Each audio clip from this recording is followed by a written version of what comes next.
Welcome back, everybody, to Griffin Insiders. Today, I'm joined by Rich Kubiak, Anthony Kroese, Ashleigh Maciejewski. I'm filling in for the lovely Claire Durgel, who could not be with us today. And Anthony, she's very lovely. Are you going to tell me that my hair is nice too, or is that something we just say to her? No, your hair looks great tonight, guys. Oh, well, that's very flattering, and I'm glad you could all be here for our first segment today. And Rich, this is your first time on the show. You feel ready? I'm pretty ready, but I'm pretty nervous to be sitting next to this guy. He's got a lot of power at Canisius. I gotta get comfortable over here. Yeah, well, I'm a fallen star, though. You know, I mean, time to pass that torch. Anything he says really just going to trump what you have to say, and you're just going to have to get used to that. But why don't we get started? We're going to show you a segment that our reporter Stephanie Malangone put together on the current financial state of the Griffin. She talked with Editor-in-Chief Aidan Ryan, and we'll show that to you right now. We have almost, I think, no money left in our allocation budget. We had a surplus last semester of about $2,800, I believe, and that kept us printing for, what was it, the 4 issues and a special issue that we've had since the beginning of the semester. And we've done pretty well on that, but now it's out after 4 issues because they cost about $800 to print per week. And we've looked into cost-saving measures and whatnot, but basically we sent in an appeal like everyone else, a budget request, for enough money to keep printing for the rest of the semester. We were awarded $0. We then appealed to Senate. The senators rejected our appeal for, I think it was only $9,000 at that point, and again awarded us $0. So at that point we had enough money to print 1 more issue, and then we'd be done. For whatever reason, I thought that we were allowed to budget for the entire year. So I budgeted for a conference, and I budgeted to take a lot of staff members because I really view us all as kind of on the same plane here. It's not the hierarchy that it may appear from the outside. The jobs are so differentiated that a section editor and a layout editor, I try to see everyone as on the same plane. So I tried to take as many people as I could. No one ever told me that we had 2 budgets. I thought we just budgeted once for the year. So I'm chagrined about that. Again, it's nobody's fault but mine, as the Led Zeppelin song says. But that's where we are now. So we're working with all the parties we can to get back on track. As I said, I would gladly give up my stipend, but like some $500 a semester does not pay for a single issue of the Griffin. So we'll work on selling more ads, and we'll see if we can keep stretching that budget out. Other clubs put on events, they get $100 for pizza or whatever. We don't do any of that, really. We just want to print paper. Do you think it'll become an online paper in the future? Absolutely not. That would be a great tragedy, and I don't foresee that. I read it just mainly because I'm picking it up and it catches my eye. But I think I wouldn't read it, though, if it wasn't there. So therefore, if it wasn't published, I wouldn't go out of my way to find it. I think if it wasn't in print, that it would kind of be, I know I personally wouldn't go out and search for it, but I think it being in a newspaper form is actually more classic, and I feel like they're more of an organization. There's one, The Runway, it tells you just about oh, what to wear now. So I like it. I don't know. We will probably be forced to put more stories online. We may have to cut the paper down from 12 pages to 10 pages. I don't know, but you're not gonna see the end of print under my tenure. And you just saw Aidan Ryan. Anthony, let's get the conversation started. I'll kick it to you. What's your reaction to this situation? Well, I mean, of course, first things first is the Griffin is a service that's offered to students. It has to be in paper. It is the school newspaper. There's no way that you can ever not have it in paper. If it's online, yeah, we do encourage sustainability, but you need to have the newspaper in paper. I give a lot of credit to Aidan and his staff for making it work, dropping it down the price and getting everyone their newspaper. But one of the things that's big for me is no one should ever have to cut their stipend. They work hard enough down there. Thursday nights they're down till who knows when, 2 in the morning, 3 in the morning. You see them down there working, and there's no reason that anyone should have to cut their stipend. But they're a service. We need to have them on campus. And everybody on this panel was in the Senate meeting when Aidan made the original appeal. Rich, you're a finance guy. Yes. So why don't we start with you first, then we'll go on to Ashleigh for your thoughts. Just to extend what Anthony said, I think I completely agree that to cut the Griffin, the printing of it would be a crime to Canisius because it doesn't affect only the people who are part of the staff, it affects all the students who read the paper, including myself every week. And if it wasn't there, I wouldn't have the opportunity to read it. As you saw in the clip, they said that. And I just think that it's important that we have it so students have the opportunity to see it. It's definitely important for it to stick around, but what's the other side to the story? Ashleigh, maybe you can provide that for us. Well, from my understanding, when I was at the Senate meeting 2 Tuesdays ago, there was an issue with overspending and allocating money for something that had already been previously allocated. And I understand that if you ask money for a hat and then you buy a purse, and why should you ask for money for a hat again? I kind of understand that precedent that we didn't want to set, that clubs can come ask for money for the same thing. So I do support USA's decision to not allocate money, I guess, in that fashion last week. But I do think that Canisius needs a paper and we need to work something out. And if I could speak to that, Kyle, as a finance guy, I agree with what she said. And I was actually one of the senators who voted against not allocating because I wanted to see something done that night. I wanted to make sure that the Griffin was available for students and that we didn't have to worry about it moving forward. But my big thing is, let's not cut the printing of the Griffin. Like Aidan said in that video, they don't do a lot of things regarding pizza parties and other events like that. They focus on printing, they get out good articles, and they get out good information for everybody to read. What I want to focus on, if we're going to have to punish them, which we will per standards, that's how the Finance Committee works. You cannot overspend like that. I know regardless of whose fault it was, whether it was the treasurer, Aidan's, whoever's it was, somebody has to be liable for that situation. And the way to handle that isn't to go to the printing. It's to go to potential conferences next year and cut them in that fashion. I think you're bringing a really good point, though, that the financial aspect of it, we do have to maintain a certain level. I mean, when the club messes up, we have to follow the rules, follow the procedures. And once you make that mistake, we have to move on from there. That's, I think, the key thing is we recognize what the mistake was, and then we move on from there and rewrite the ship. Exactly, but at this point, we still have to figure out what finding that solution is. And as far as printing the Griffin itself, we've mentioned a lot of things of how they cut the price down. That's great, and I'm excited to see that as a Finance Committee member. I'm very happy that they're doing that because it shows that they're working to reach some middle ground at how we can figure this thing out in a cheaper fashion and really move forward. Do you think there's been clear enough communication between the Griffin and between the Finance Committee so far in this situation?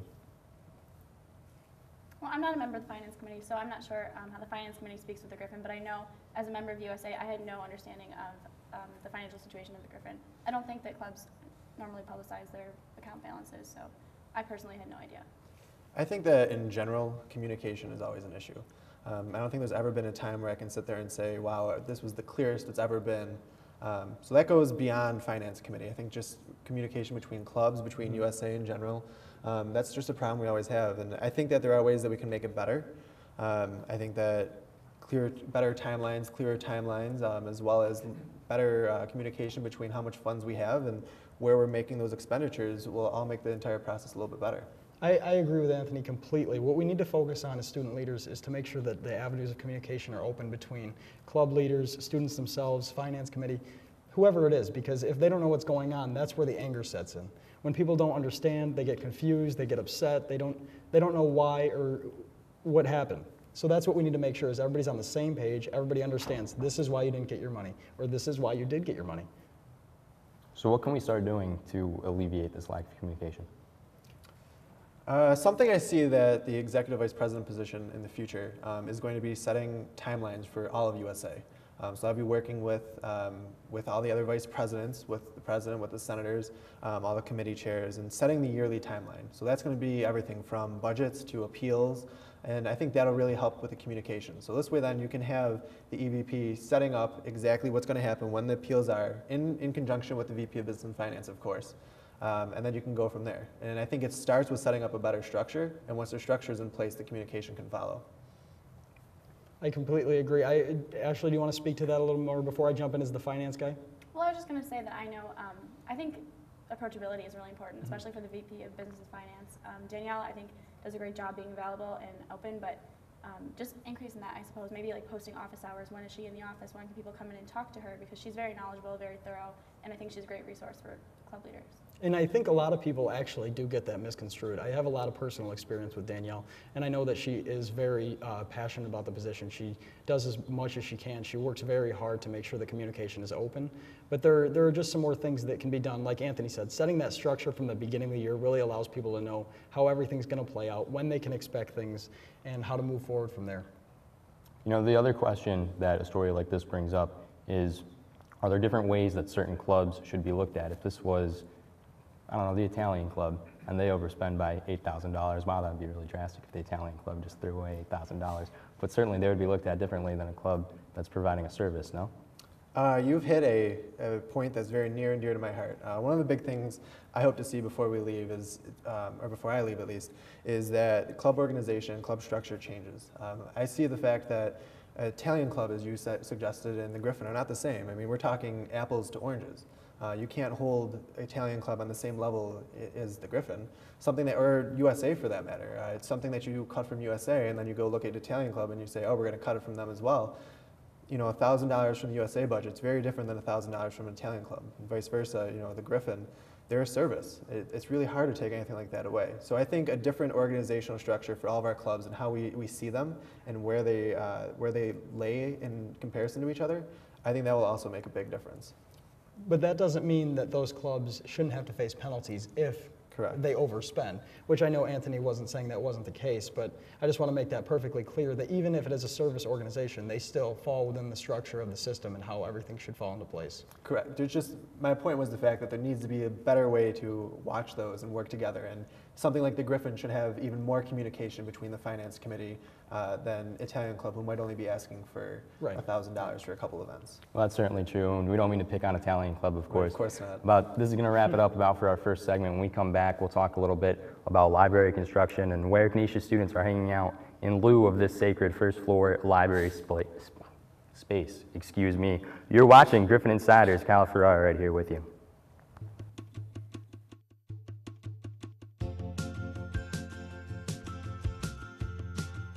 There was one day that we had just done the cardiovascular unit, in class that day. And then right after class, I went over to the Vascular Institute, volunteered, put the scrubs on. And one of the doctors asked me if I wanted to see an open heart surgery. And so I said, yeah, really? Sure.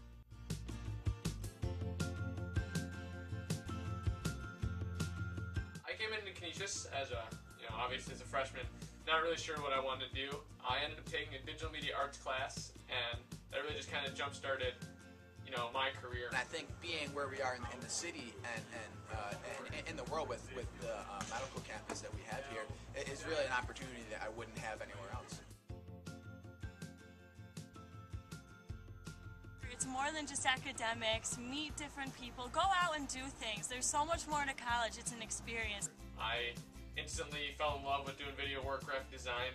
I started pursuing more and more opportunities in the school, whether it was doing admissions videos on the sides. I did a couple videos for alumni relations, the president of the college, and then I actually got noticed last year, and they sent me over to the Philippines to create a feature-length documentary. I lived with the host family while I took classes in Spanish with Spanish professors at the University of Oviedo, and I was a Spaniard for a semester, and it was the best decision I made as a college student.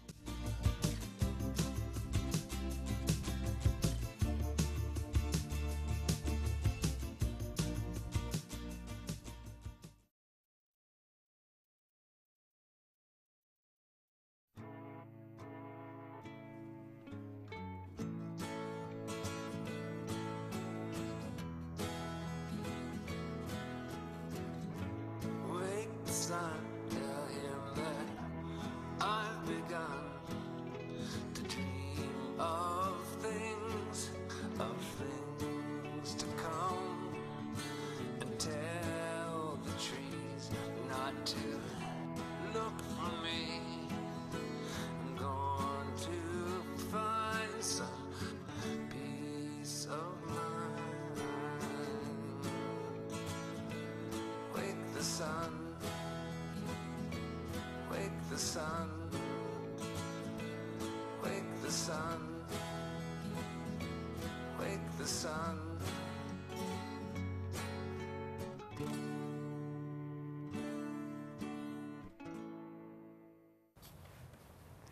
Welcome back to Griffin Insiders. Kyle Ferrara still here with you. Kevin Daley now joins us to my right. Anthony Kroese here as always, and Aidan Ryan back in our final chair.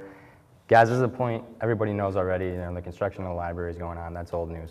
But the question that it brings up, and it's a poll that the Griffin has on their site, of course, is where are Canisius students hanging out? Are they still going to that first floor? Are they going elsewhere? And I'd love to get to that point with you all in just a minute here. First, our own Sarah Brault went and talked with Matt Koken and certain students in the library to get that perspective. So we'll cut to that video right now.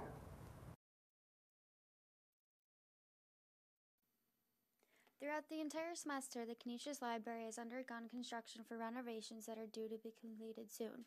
The Griffin Insiders decided to take a look on the students' perspective of the whole project, but first we spoke to librarian Matt Koken to understand what was going on. My name is Matt Koken. I am the Public Services Supervisor here at the Canisius Library. First, I asked him when the renovations will actually be done.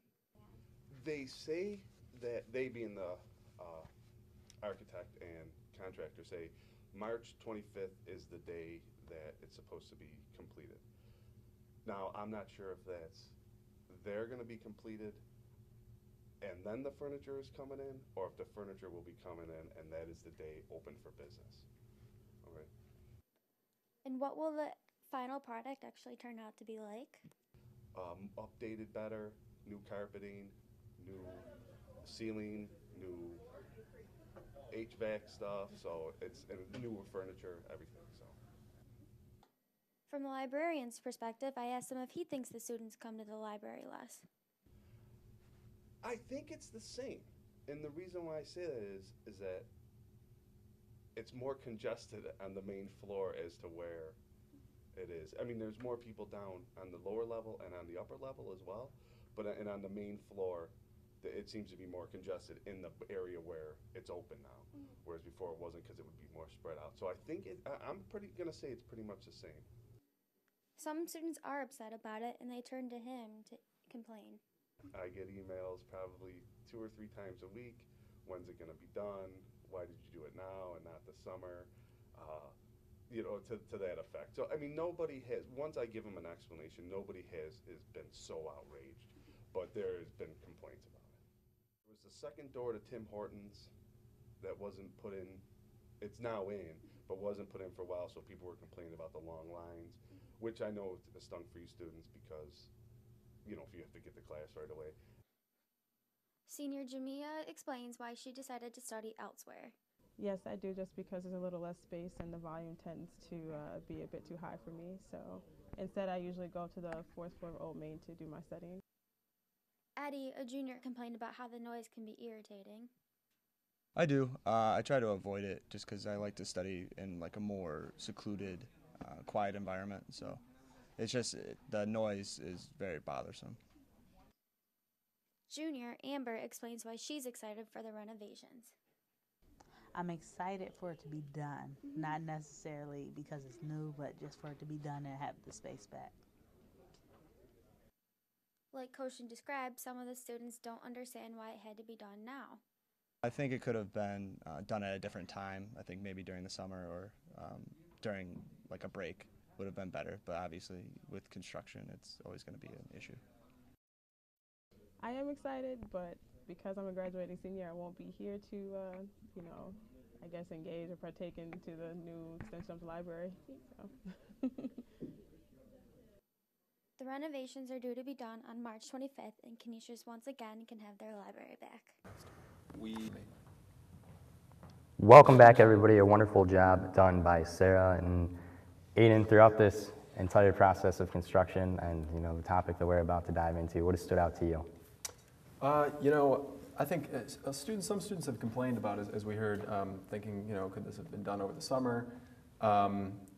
And I really don't have much of a problem with this. I think we were just talking, it's probably time to redo the library. I mean, you can't go in there during the prime months of school visitations and not see a tour guide bringing through a family, a couple families, and showing off the space. And while it's a great space, it was a great space, it's one of the most used spaces on campus, and it's visibly dated. I mean, some of the chairs, the cushioning had worn through, and you're sitting on 2 wooden rails. I think it was time for an update.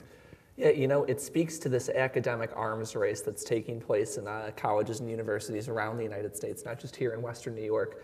And it's this perception that we need to refurbish residence halls, refurbish libraries, build new buildings like Science Hall in order to attract the next generation of students. It speaks much more to an aesthetic value of the college than it does necessarily to its academic culture.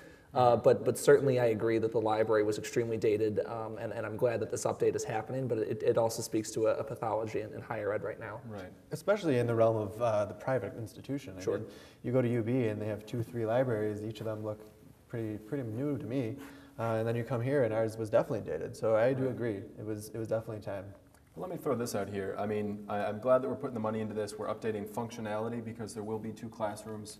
And I think I've looked at the blueprints actually quite extensively, and we will be using the space more efficiently.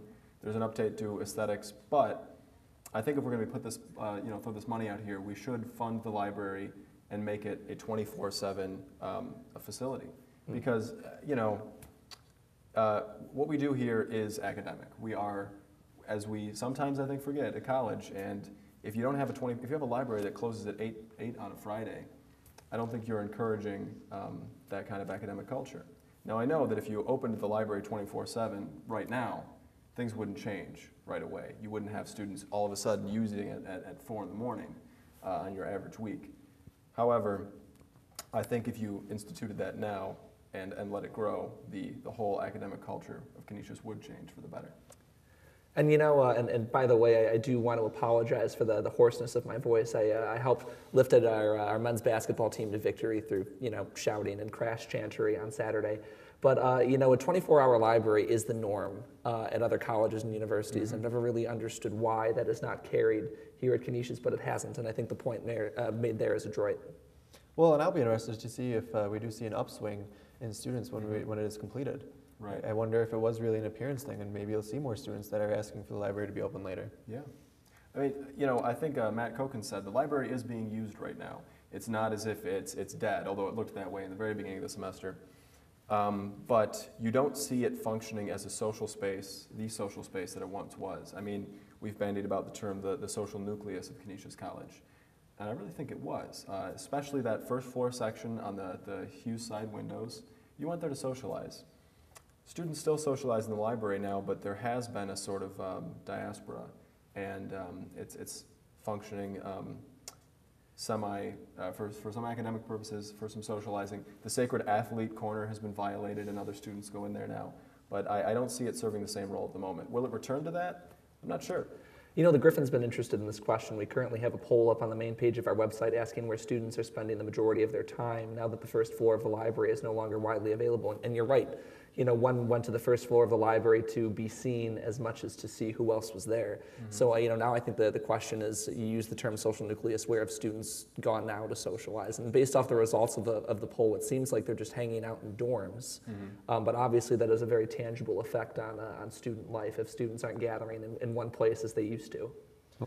I've been doing some dorm storming actually for academic affairs, asking some questions, some surveys about student interests and stuff going on in the dorms. And it's interesting to find more people in their community rooms or community spaces than I have in the past. Usually, of course, the library was the nucleus. If you want to get something signed, you have a petition, you go to the library. Right. But now I'm finding more and more people are in the community rooms. I think that could actually be good for the school ultimately. While on one hand it feels weird to walk into the library and not see such a congregation, or not hear so much chatter.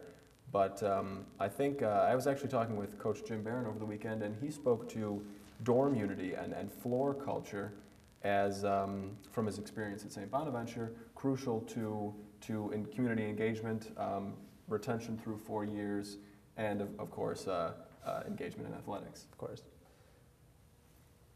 Well, the question that all this leaves is, first of all, I should point out that Matt, when he talked to Sarah, seemed to think that, no, students aren't visiting the library less, and he just thinks that the other areas are more congested, which seems to be something that the three of you disagree with him on. Well, I'll say it's not a matter of who's visiting the library. I mean, we still need to get our homework done. It's the question of what we're going there to use it for. So before you go to the first floor Hughes side, you go there and you say, oh man, I just have to stay in the library for the next 48 hours. I'm just going to hunker down and work. No, you're not. You go sit at a table, you talk with people for 48 hours, and you occasionally break for an ice cap. And maybe some homework. And maybe some homework. You put your one earbud in, you talk out of this ear, you're type in a little bit, sentence an hour. That doesn't happen so much anymore. Yeah, I mean, no, but you're right, but that does lead to congestion in other parts of the library. I mean, for example, you're quite right about the Hughes windows, for example. But I will go up to the quiet floor to do work. If I really need to get an assignment done or reading done or whatever, I go up to the quiet floor, and the quiet floor is more crowded. There I love are. to see that. I'm sorry? I love to see it. Oh yeah, absolutely, because it does speak to a more robust academic culture, and people are working harder. And I think the same is true for the basement, although it kind of seems that the basement is the place people now go to socialize, which wasn't, entirely, groundbreaking. But it does seem that the library is a lot more congested, which is unsurprising. But I do think Matt is right about that. Mm-hmm. Well, the question that it all leaves, and this is something that we're going to get more into next week, so I'll let all three of you give some initial thoughts on it, and then we'll dive deeper into the matter a week from now. But where are the places that Canisius can build up as a place for students to go? There's a lot of area around here that maybe isn't being utilized the best it could, and so your thoughts on that? Well, I of course yearn for the return of the Rathskeller, which was the bar that we had on campus, but since that is certainly not on our horizon at this point, I've been really pleased to see that there's been a shift in programming focus to the CAC, and I've written about this before in the opinion pages. I think it's important that we engender a culture of fan participation at Canisius, and I think that Jim Barron has done great work in that regard, and it's even better when we can go and watch a winning product. But we've seen things emerge like PD's Pride Week or events before the Niagara game held at the CAC that I quite enjoyed, that I attended and thought were quite successful and quite well attended, and I hope that trend continues because. As I've written before, I think encouraging a culture of fan participation is a critical part of retention. If that happens, though, I think that the next renovation you'll see has to be the CAC. It has to be the CAC. And I had a professor come up to me at Tim Hortons the other day and start throwing around some ideas about this. He said we need an indoor track. I mean, for a school that is in Buffalo, kind of like the one you see in UB's Alumni Arena. When I was a youngster, I attended the Canisius College basketball camp over the summer for a few years, and I remember playing pickup ball or running drills in the old racquetball courts. Those are gone, and personally, I would love to see that back. We need facilities that students can use year-round for all their intramurals or just to go play a pickup game. They've made it work at the Riley Center down at St. Bonaventure. The Riley Center, for those of you who have not had the displeasure, is a bona fide snake pit. I mean, there is high fan turnout and they are fierce. I mean, these guys are a savage barbarian horde, and it's great, and I applaud them, and I love that kind of ferocity. But they've made it work at Bonaventure, which is, relatively speaking, a peer institution. And so I hope to see that at the college in the long term. Well, Anthony, unfortunately, Kevin jumped in and took the last word from you, but you I can apologize. have all the time in the world next week on Griffin Insiders. Again, We're not Aidan going to Ryan. for Anthony? Are you kidding me? We're not going to make one more. I'd pay for Anthony's thoughts. Well, we'll see if people can. I'll save it bring for some next money week. together. I'll save it for next week. You can have the opening statement. You can have 2 chairs for yourself. Oh boy. For Aidan Ryan, Anthony Kroese, Kevin Daley, thank you all for your input. It's been another fantastic episode of Griffin Insiders. We'll be back next week Monday, but in the meantime, you can catch us online at griffintv.net or on Facebook. Just search Griffin Insiders. Our own Christina Odabato keeps that page looking beautiful. For all of us here at Griffin Insiders and WGTV, I'm Kyle Ferrara. We'll be seeing you.